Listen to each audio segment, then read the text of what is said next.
ঈদ আসলেই সরগরম হয়ে উঠত সিরাজগঞ্জের আওয়ামী লীগের এমপি ও মন্ত্রীদের বাসভবন আর দলীয় কার্যালয়গুলো। তবে এবারে চিত্র পুরোপুরি ভিন্ন।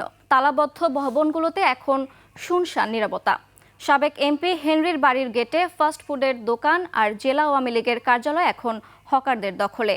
এমন পরিস্থিতির জন্য অতীতের ভুল আর বিতর্কিত কর্মকাণ্ডকেই দুষছেন রাজনীতিবিদরা। স্বপন মির্জার তথ্য ছবিতে বিস্তারিত দেখুন ডেস্ক রিপোর্টে। আওয়ামী লীগের পতনের পর শেখ হাসিনা পালিয়ে যাওয়ায় দলটির প্রায় সব এমপি মন্ত্রীরাই মামলায় জর্জরিত, পলাতক বা গ্রেপ্তার। সিরাজগঞ্জের জনপ্রতিনিধিরাও এর ব্যতিক্রম নন।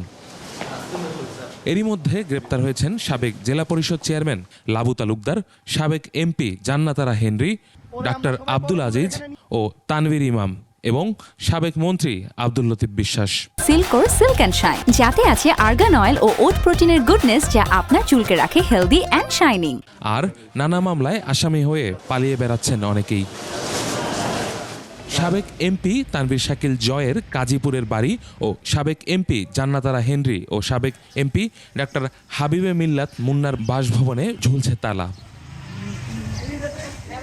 একই সঙ্গে জেলা আওয়ামী লীগের কার্যালয় হয়ে উঠেছে কাপড়ের দোকান, আর হেনরির বাড়ির গেট এখন ভ্রাম্যমাণ দোকান। ক্ষমতায় থাকাকালীন শোষণ আর অনিয়ম দুর্নীতির কারণেই আজ তারা বাড়ি ছাড়া, এমনটাই বলছেন স্থানীয় রাজনীতিবিদরা। ইউসুফ হাসান নাইম, 21 টেলিভিশন।